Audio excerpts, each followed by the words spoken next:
L'idée, vous l'avez compris, c'est d'éviter un troisième confinement national en mettant en place des mesures locales, en faisant du cas par cas.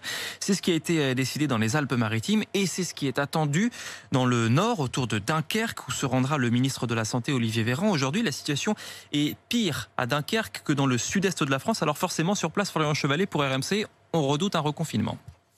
Endeuillé par cette pandémie, pour Arnaud, le confinement à Dunkerque est inévitable. Seul moyen, selon lui, de ralentir la propagation du virus. J'ai ma grand-mère qui est décédée du virus, du côté d'Asbrook, Morbeck. J'ai un ami qui est à l'hôpital actuellement.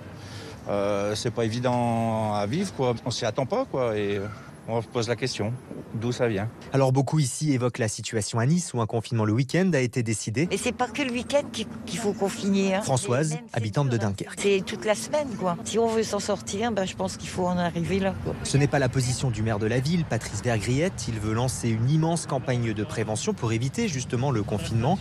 Ingrid souhaite que le gouvernement lui fasse confiance. Si le maire estime qu'on peut donner une dernière chance aux Dunkerquois à qui on a sucré tout et qu'on nous laisse tranquille, je souhaite que nos maires soient entendus parce que c'est eux qui connaissent leur ville et certainement pas en haut lieu. À Dunkerque, toutes les personnes rencontrées s'accordent pour dire que les consignes sanitaires, le port du masque notamment, ne sont pas suffisamment respectées.